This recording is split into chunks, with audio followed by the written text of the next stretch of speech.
Truth is, that was an easy deal to cast. We just followed someone around and just let the camera roll. I imagine a lot of your weeks have begun to feel a little bit like that as Christmas season's kind of pushing in on us. In fact, it's kind of interesting. We've been talking about the different things that make the holiday season a little bit difficult for us. We talked about how we can tend to spend too much money a few weeks ago, and then we talked about how family the pressures that come with families and the relationships there. And then last week we talked about loneliness and how that can put a real damper on our holiday season. And then this week we want to talk about busyness and just how things get so crowded during this holiday season. It's interesting because this past week for me was crazy busy. Now, I went back just because I knew I was going to talk on this, and I knew I was in the middle of it the whole time. It doesn't always go this way. Like, if it really worked this way, like whatever I'm going to preach on, God really faithfully gave me opportunities to experience, then I'd be preaching next week about how to win the lotto and still love Jesus. So that's not really what happens. But this past week, I had, between Monday and Thursday, I had 20 meetings with different people. Now, you think, well, you got to do something during the week. What do you do? So but just to put it in perspective, I normally have about 10 meetings in there. So it was crazy all week, and this whole busyness thing was thinking about this. And as I'm thinking about this, I realized, busyness is not necessarily the problem. I started looking in the scriptures and found that there are times when Jesus it says that Jesus was so busy during the day that he didn't even have time to eat. And Jesus went through that day without sin. So busyness can be done in such a way that's really honoring. In fact, I went to the scriptures, and there's one particular day that's famous in terms of Jesus' ministry, and all four Gospels mention this one single day. It's the day when he fed 5,000 people. On that day, if you take all four Gospels, and those of you who would like to go and check, it's in Matthew 14, Luke 9, Mark 6, and John 6. Matthew 14, Luke 9, Mark 6, John 6. When you go through that whole day, here's his day. He had intense sorrow with the loss of a close friend who had been killed. He had an immediate threat where the king had said he wanted to kill him. He had immeasurable joy when he saw his disciples return from after sending them out and seeing all of the good things that God had done through them. He had immense crowds around him that whole day, which actually ended with him feeding the 5,000. He had insensitive interruptions with people as he was trying to do these kinds of things. He had incredible demands. One of them involved catching up with the boat out on the water where he walked on the water. And he had inept assistants who didn't really know what was going on. So Christ can really identify with our busyness when we get ourselves stuck into it, because he really had a schedule that was sometimes just crammed full of all of these different kinds of things. The problem is not necessarily the busyness as much as it is the busyness and what it does to me. This past week, I was thinking about all the different things that were going on and what busyness was churning inside of me and kind of doing. Now, I want to show you a quadrant here, and the reason I want to show you is because we'll talk about kind of what it does to us, but there's a quadrant that I took from Stephen Covey, and he has a book on time management and some things, and so he says that basically our time can be measured into 4 quadrants. One is where it is important and urgent. That's quadrant 1. And in quadrant 1, we get done what's important and urgent because there's so much pressure around us to make sure that we do it, that we always seem to find a way to get quadrant 1 done. Quadrant 2 is important, non-urgent. That's the place where we have things that are normally good for us and are developmental for us, but we don't sometimes get around. So, example, all of the spiritual life is basically in quadrant 2. Prayer, the scriptures, reading the scriptures, having deep conversation with people and being in community, as well as other things that are good for you, like working out, reading things to develop your mind, all of those kinds of things. That's all quadrant 2. Quadrant 3 are those things that are important, non-urgent, urgent, non-important.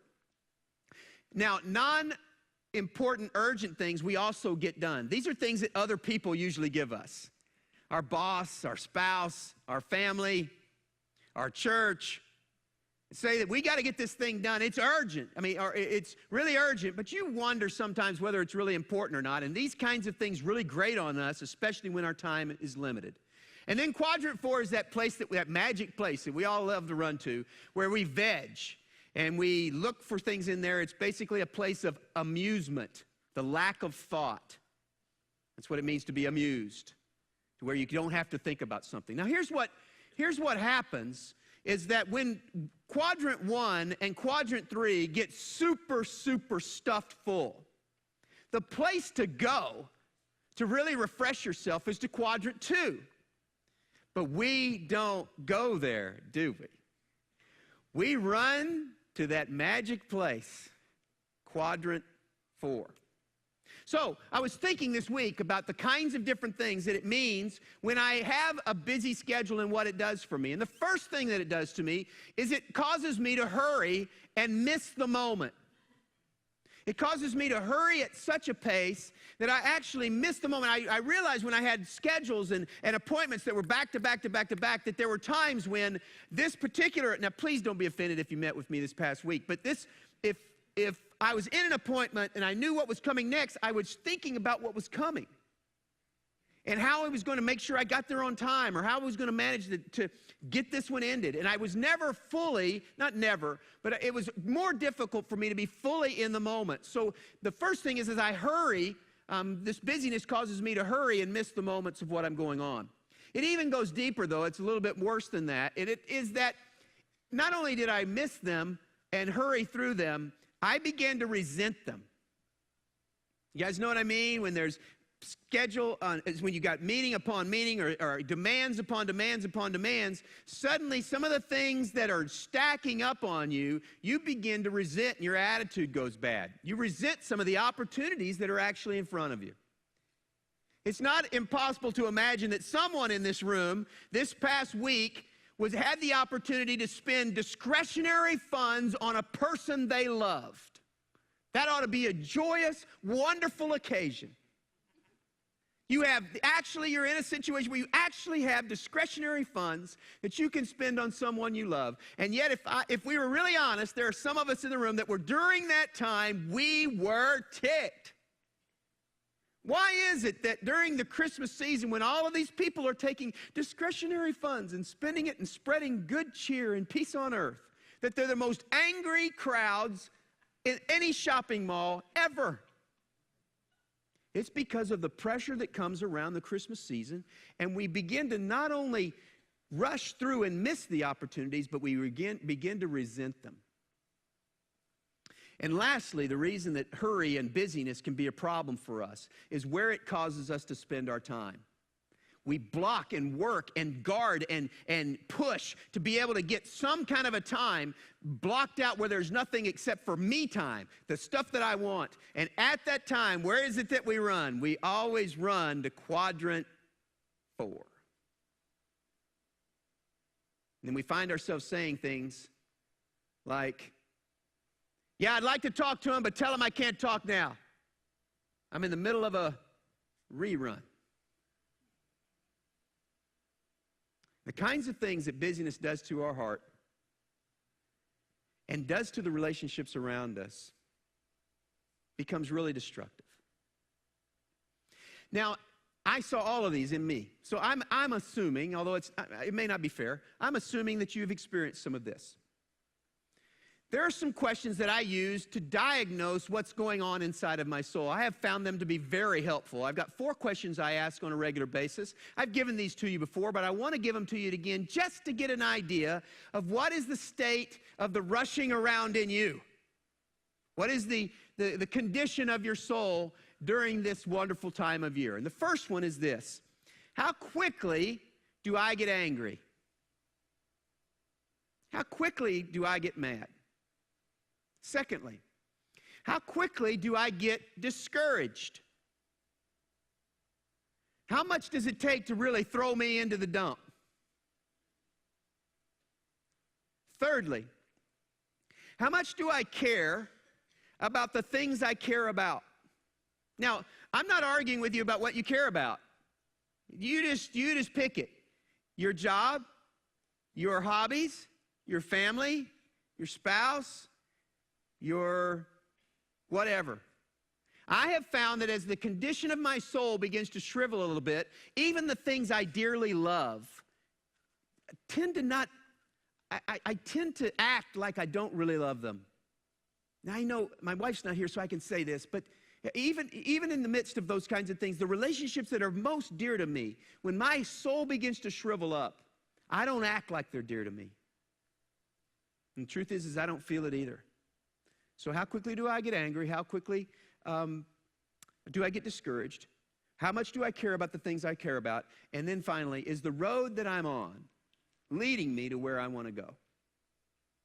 If I do this times 52, would this be a good year? It's a simple question. It doesn't take a lot of really deep thought. You can just ask yourself, is how we're doing Christmas right now, the pace we're allowing, is it really moving us in a direction we want to go? Now, in the midst of this busyness, in the midst of incredible demands, by the way, I talked to an anthropologist, someone who studies cultures and mankind. There happens to be one that's fairly well known at San Jose State University. And he said that the Bay Area actually has a much busier schedule because of our interest and our involvement in technology actually makes us more busy. Because we have an expectation here that we can plan and use technology to solve any kind of problem. And so we actually add to the list of all the things that we do. Now we add on top of that list that we've got to enter these things into our Outlook and prioritize them by color. So that we can make sure we get done what is really the most important. The urgent important and the urgent non-importance. And so we actually add to the lists with our expectation that technology is somehow going to make the list easier, when in fact it adds to it. It was interesting to talk to the guy. Jesus, in the midst of this, has a wonderful invitation. An invitation to change the pace and demands of your life. And it's Matthew chapter 11, verses 28 through 30. If you brought a Bible, you can open it there, Matthew 11. It'll be up on your screens. I want to just take some time and work through these 3 short verses and pay attention to a few words and see what it might do, and then kind of look for an application for us at the end. Matthew 11, 28. Then Jesus said, "Come to me, all of you who are weary and carry heavy burdens." I have to tell you, in the culture of Jesus' day, this is an unusual appeal and invitation from a religious leader. That is not what they would do in Jesus' day. In Jesus' day, there would not be an invitation to relationship. There would be a demand of performance. There would be go and do this or do this. Not this wonderful, personal, completely different invitation. Personal invitation. Come to me. Come to me. A verse much like this in Revelation chapter 3 says, "Behold, I stand at the door and knock. And anyone who hears my voice and opens the door, I will come in and dine with him, have supper with him, and he with me." There's been an artist's rendition of this verse in Revelation chapter 3, and it's Christ standing on one side of the door, and that door not having a doorknob on his side.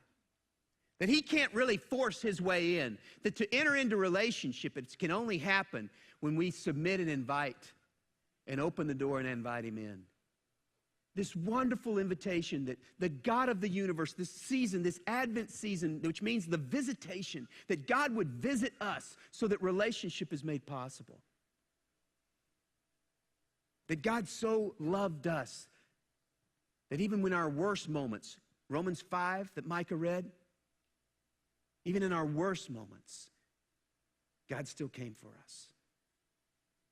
Come to me, all of you who are weary and carry heavy burdens. And this combination of words, it just sounds like, well, if you're weary or carrying stuff. But actually, the tense of these 2 words is interesting. Weary is in the present active tense. These are things that you did to make you tired. Okay? You did some things, I did some things this past week, and because they were my own choice, my own fault, and there was no one to blame but me, I did them, I planned it, and it stacked all up on me. And there were some of us in this room that our schedules right now is because we've overcommitted to many things. The second word, though, carry heavy burdens, is in the perfect passive tense, which means even the things that were done to you that you had no control over. So he's basically had an all-inclusive thing that says, come to me, anybody who is weary and carry heavy burdens, or in our language, he might say, come on unto me, anybody who's completely out of control because of their schedule and their choices they make, or the choices that are being made for you all around you. The invitation is the same. Come, and I will give you rest. Not quadrant 4 kind of rest. This is really more than just a lack of activity. It's a rejuvenation, a refreshment that is given, a physical refreshment that comes to you so that when you're done, you feel better. So that was the amazing thing last week when I ran into quadrant 4 kinds of activities. At the end of quadrant 4, there was a lie when I began that whole process. I thought if I could just sit down and just rest for a minute and watch this show, all will be good when I stand up. The strange thing about it is that when I stood up, I felt more behind than ever. Christ is promising in this invitation that he will give the kind of rest that brings refreshment to you. Take my yoke upon you, which means my teachings, my instructions, the gift of the way I explain life, and ask that you might live it too. Take that yoke upon you. Let me teach you because I am humble and gentle in heart, and you will find, watch this, a rest for your souls. Now he offers not only physical rest and refreshment, but actually a refreshing inside of your soul. The dry part, the empty cup that kind of gets spilled out and all poured out as you do the activities of the day. He says, I'll fill that thing back up for you. For my yoke is easy to bear. The idea really there are some interpreters who say that the idea with this whole phrase is that my yoke is well fit. You see, the truth is that on an animal, whenever you give them a yoke, you're giving them something so that they can pull more load than they could without the ropes. You're fitting something on their shoulders so that they can work in tandem with the team or on their own and use the strength and the weight of their body to be able to move objects forward. And the yoke actually assists in this process unless it doesn't fit. Unless when the shoulder goes up, the yoke doesn't go up, then it causes an abrasion right there on the shoulder. Where the neck has a little hump in it, if it doesn't allow for that hump, then there's going to be a rub there. And I've seen this firsthand in both Africa and in the Philippines when an animal is laboring under an ill-fitted yoke. The sores are incredibly gross. Every day, the yoke is placed on this animal. All of the healing process that happened during the evening is immediately removed, and the scab is knocked off so that infection and flies and an oozing is all around those things. And sometimes we have to admit that the burden that we're carrying every day when we get back up for the new burden that's there, it's like knocking the scab off again and inviting infection to come in, and we labor under this ill-fitted life. Jesus says, what I'm asking of you is that my yoke will fit you well. In fact, there's a tradition, there's no scriptural evidence for this, but there's a tradition that's been passed down through the hundreds of years that Jesus, being a carpenter, one of the things that he claimed in his carpentry shop and was supposedly hung in the front of his shop is my yokes fit well. That when he shaped a yoke to an animal, he took all of the different curves and humps and different shapes in consideration. And that when an animal labored under that, it didn't cause any sores, any scabs, any irritation, any infection. Jesus is saying not that what you'll do will always be easy. That whole idea of health and wealth being the promise of the gospel is a lie from the pit of hell. Jesus says, though, that what I ask of you will fit you. It will energize you. It will be part of your passions. That yoke will be easy to bear. And the burden that I give you is light. This is such a different promise than any of the religious leaders. Think of the religious law of Jesus' day. The leaders that were teaching things, they didn't give things that were light. They burdened people down with more and more layers of things they had to do. Not only can you not work on the Sabbath, but you can't, and these are how we'll define work, and they have hundreds of laws that they would stack on top of people so that they were actually burdened down under this heavy weight of oppression of the expectations of law. And that's why when Jesus said, with the law is death, and the Spirit gives freedom. This wonderful, beautiful invitation to come in to relationship with Him. Now, what I've tried to design tonight for you is the opportunity to kind of spend some time around 3 words. I think there are 3 words that we have to at least give some thought to if we're going to move in the direction of this invitation. And then I'm actually going to give you some time, some quiet time to not have any expectation. You don't have to do anything at all except sit and listen and think. These 3 words, these are the words that God brought to me this past week in terms of what got me in trouble and what I needed to consider. Your first word is this. By the way, they're all one syllable and easy to remember. The first word is and. You see, this past week, what I did this past week isn't really what got me in trouble. It's what I did the weeks before, where I employed this word that can somehow bring bondage. See, I operate with this crazy misgiving and misunderstanding. If some is good, then more is better. And so I operate with this thing that, oh, I can do that and this, and this, and this. I'll be on that side of town. Sure, we'll come by later. Yeah, I think I have a 30-minute window. I can see them and you. I was talking to a church that we partner with at times, and I was talking to some of their staff, and they said, our favorite word here is and. And we pay for it every week. And some of you've got this kind of approach towards life that says, I can just kind of stack stuff on. Yeah, I know that if I've got something before the dinner and after the dinner, then the dinner's hard to enjoy. But since I'm out already,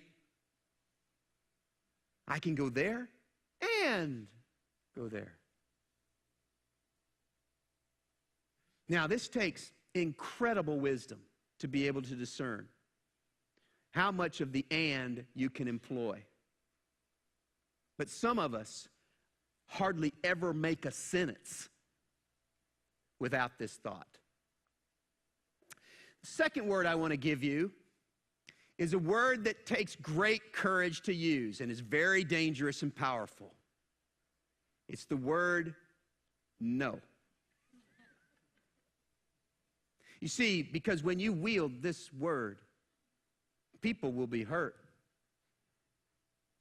People will misunderstand. Feelings will be raw. Relationships will become endangered. What do you mean you can't swing by? You're right there. What do you mean you can't pick that up at Target? You're there. You live a half a mile. While you're going to church, just swing by and get it. And to tell someone no is almost a breach of friendship. But I want to tell you that the truth is that there's only one way I cannot have 20 meetings again this week. I'm going to have to tell someone no.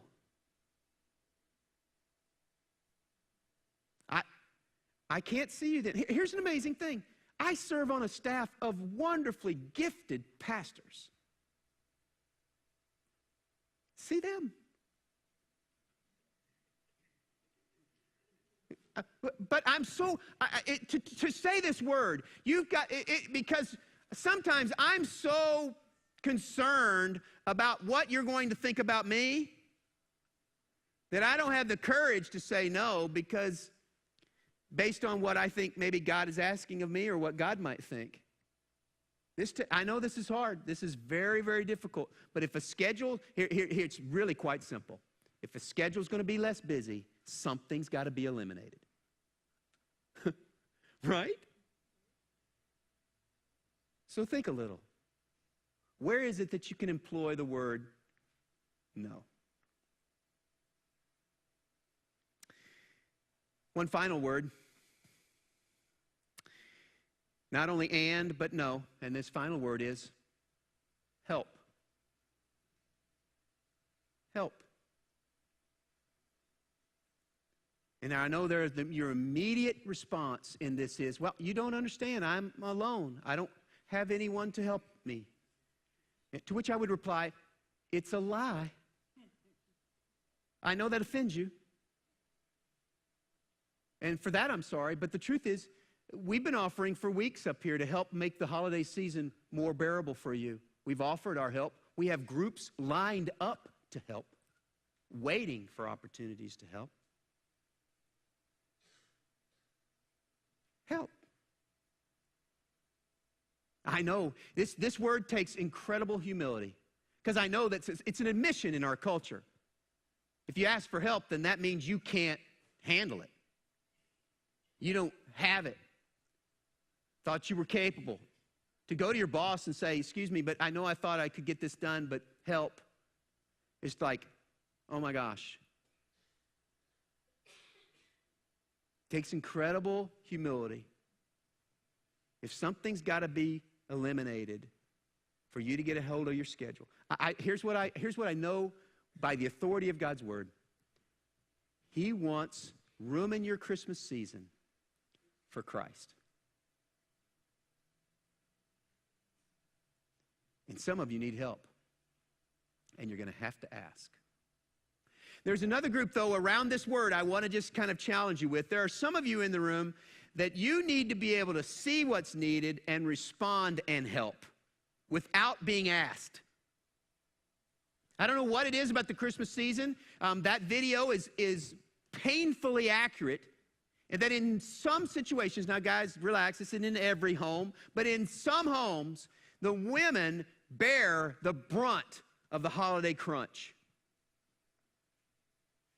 Especially if they're working moms. Now all of a sudden the kids are on holiday. Yippee, that's a good deal. That's a good deal for the kids. And it's an okay deal for the dad. But who bears the responsibility of making sure that things get done there? Let me just say, guys, if you're in a situation that you feel like maybe your wife is carrying more than her share, it's time for you to step up and help without being asked. Now, it might be that your situation's opposite, that actually the husband is the one carrying all the weight. That's rare, but it could be. Well, then, gal, spouse, you step up. I know you're tired. I know you got a bocce ball appointment. Cancel bocce ball. Watch the kids for the abscessed tooth. And that's not really an overstatement for some of the things that are going on. Please, if you've got more than you can do, ask for help, because you are not fitted. If you've got more than you can do, then you're outside of what God is asking of you, because he would never ask you to do more than you can do. And if you're in a situation where you see some needs around you, you don't have to be asked. Just go ahead and offer. Now, if you offer and they say no thanks, then that's their deal. But go ahead and offer that. Now, in application to this, what do? I say, okay, now go out and get busy with it, Let's go ahead and get after it. Well, here's what we've designed, and this is something a little different. It's going to be really strange for some of our Western minds. I'm going to take us back to a 6th century. We can trace this practice in the Christian communities back at least to the 6th century. It's believed to have been done since the day of Christ. It's called Lectio Divina. It's the divine readings. It's the holy readings. It's a time where you sit and have the scriptures read to you with no expectation other than you would listen, that you would just hear. Now, it's weird because it's normally in these things, they would read a passage more than one time. And so I'm going to read a certain passage to you, Psalm 23. I'm going to read it to you 3 different times. And as you listen, you don't have to try to do anything. You might contemplate on the 3 words, and, know, and help. And God may bring it into your mind to a place where you need to ask for some help, say no to somebody, or even move in to help someone else. It might be as you listen that as I read, a certain phrase in the psalm sticks out to you every time I read it. Maybe God is saying something there. It might be that when we're done, you're thinking, nothing really happened. There is no expectation. Remove those American minds. It has to say something has to be accomplished in every single moment. And let's just trust God and come to Him. Afterwards, we're going to celebrate communion. It's a wonderful opportunity for us to just stay quiet, be led in worship, and to come and get the elements as you feel prepared and ready to do. Okay, you ready? It's going to be hard work. Sitting still and being quiet, that's not anything we do really well. Bless you. Let's give it a go. You can sit, fold your hands, close your eyes if you like.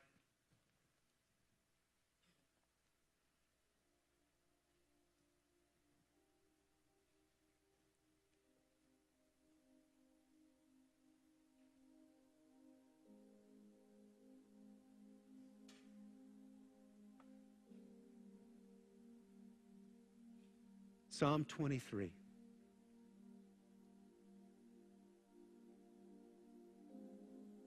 The Lord is my shepherd. I have all that I need. He lets me rest in green meadows. He leads me beside peaceful streams. He renews my strength. He guides me along right paths, bringing honor to His name.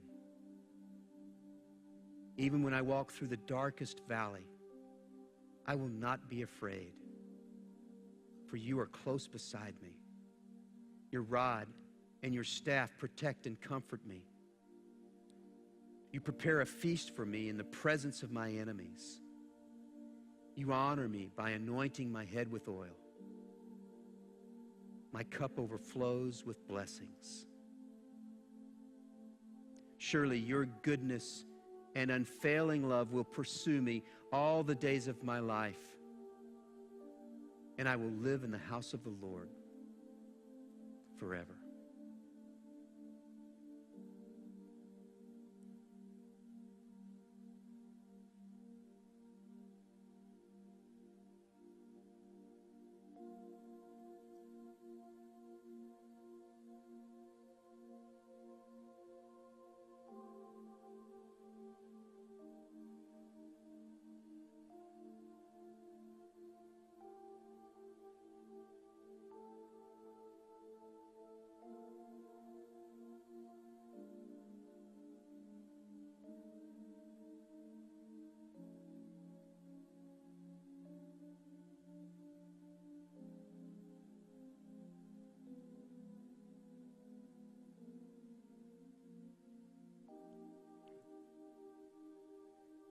The Lord is my shepherd.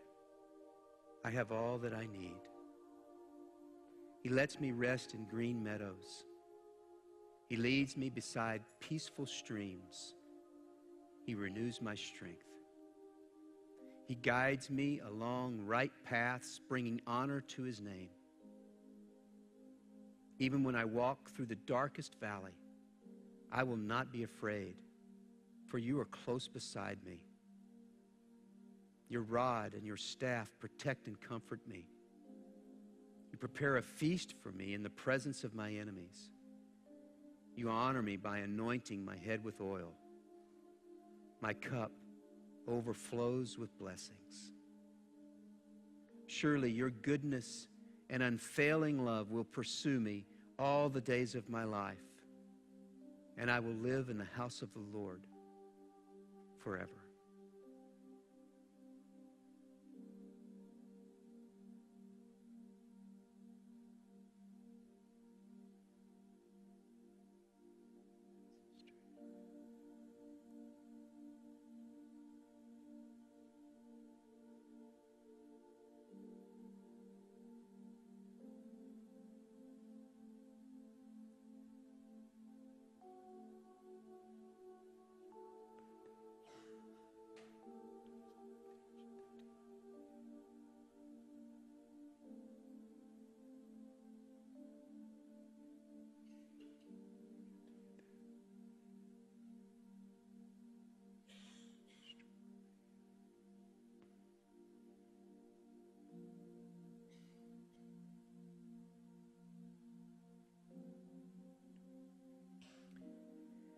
The Lord is my shepherd.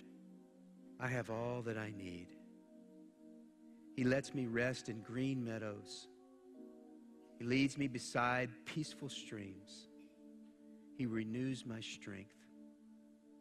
He guides me along right paths, bringing honor to his name. Even when I walk through the darkest valley, I will not be afraid, for you are close beside me. Your rod and your staff protect and comfort me. You prepare a feast for me in the presence of my enemies. You honor me by anointing my head with oil. My cup overflows with blessings. Surely your goodness and unfailing love will pursue me all the days of my life, and I will live in the house of the Lord forever.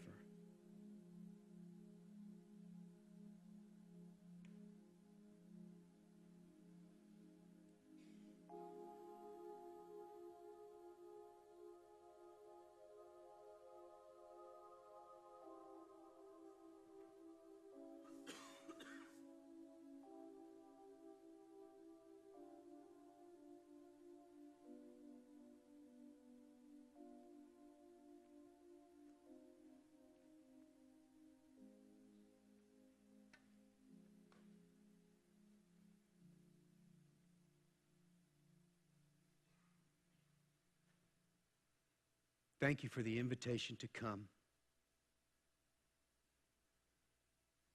Thank you that there's nothing that we need do but respond in faith to the grace you have offered. We ask you, please, that as we take these elements, we would remember the great truth of the Advent story, that you visited this planet for us and out of love. That you took on flesh so that you could die for us. You took on the need for blood so that it could be spilt for us. God, we praise you for that and ask that as we take these elements, we would not only be reminded of your great love and sacrifice, but if there be any offensive ways in us, we would be reminded of those as well, and confess and be made clean. O great shepherd, use this time for your glory. Exalt Christ and expand your kingdom, please.